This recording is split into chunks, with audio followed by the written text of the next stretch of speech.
Have you ever had that chilling feeling like someone is watching you? You look around, nothing. The air feels heavy, quiet. Your mind says it's just imagination, but your instincts whisper something's wrong. In 1922, a small family living on a remote Bavarian farm felt the exact same thing. Footsteps in the attic, strange noises in the night, objects moving on their own, and then six people were brutally murdered in one of the Germany's darkest, most haunting unsolved mysteries, the Hinterkaifeck murders. Viewers' discretion is advised. The story begins deep in the Bavarian countryside, about 70 kilometers north of Munich. The Gruber family lived on an isolated farmstead called the Hinterkaifeck. There was Andreas Gruber, the strict 63-year-old patriarch, his wife Cecilia, 72, calm and quiet, but always on the edge. Their widowed daughter, Victoria Gabrielle, 35, who had two children, Cecilia, just 7 years old, and Joseph, a baby of only 2. And finally, the maid Maria Baumgartner, who had arrived on the farm just hours before the massacre. The Grubers were known as hardworking but odd. They kept to themselves, rarely visited town, and had rumors swirling around them. Rumors about family secrets best left buried.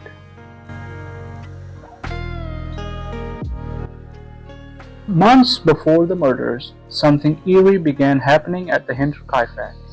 Andreas noticed footprints leading from the forest, right up to the back door, but none going back. At night, he heard footsteps in the attic, slow, deliberate, almost human. Yet every time he checked, there was no one there. He found a newspaper in the house from a town he had never been to. The keys went missing. Tools were removed. Doors left open. Even the family's new maid quit suddenly, saying the place was haunted. Still, Andreas brushed it off. Maybe a prank. Maybe thieves nearby. But deep down, he knew something was watching them.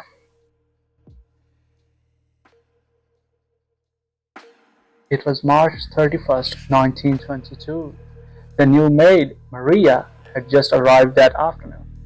By evening, a heavy silence fell over the farm. No one knows exactly what happened next, but investigators later pieced together a chilling sequence. Someone lured 4 family members, Andreas, Cecilia, Victoria, and little Cecilia, out to the farm one by one. Maybe they heard something. Maybe they went to check on the animals. Each was killed with a mattock, a sharp farm tool struck with brutal, calculated precision. Inside the farmhouse, the killer then murdered baby Joseph as he lay sleeping in his crib, and Maria, the new maid, in her room. 6 lives gone in one night. But what came next was even more disturbing. The killer didn't leave. For days, smoke rose from the chimney. Animals were fed, food was cooked, the family dog barked at strangers. Someone lived in that house after the murders.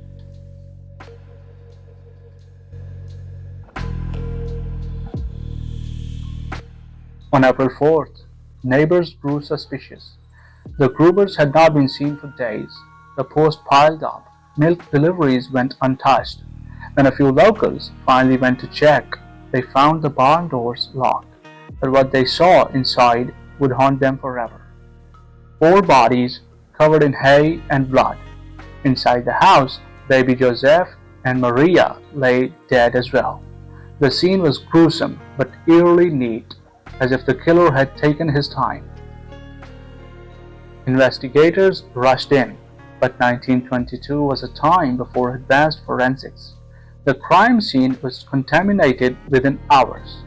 Neighbors walked through the rooms, touched.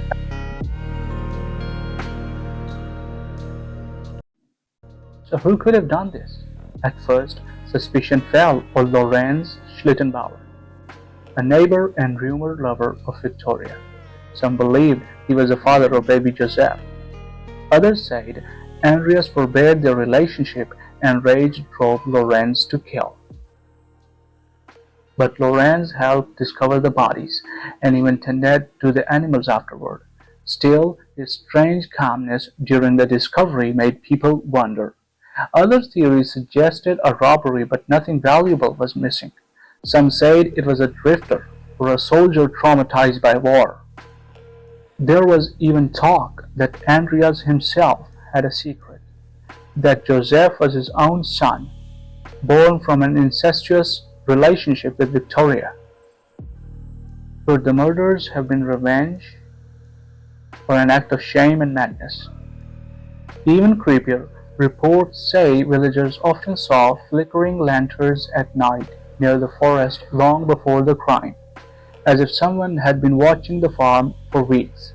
Despite dozens of suspects and years of questioning, no one was ever charged.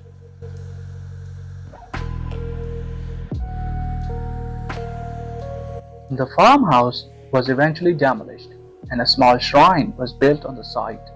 But locals say the area still feels heavy, the air colder than the fields around it. Over the decades, investigators reopened the case many times.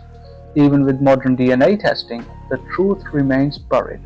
The last person to study the skulls of the victims said that they had never seen such rage. To this day, no one knows who killed the Gruber family.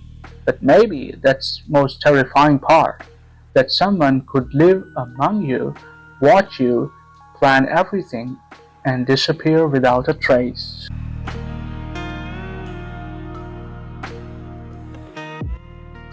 The Hinterkaifeck murders are more than just an unsolved case. They are a reminder of how evil can hide in plain sight. A family haunted by footsteps, a killer who stayed to live among the dead, and a mystery that refuses to die even a century later. So the next time you hear something in your attic or footsteps outside your window, remember the Hinterkaifeck. Some houses don't forget.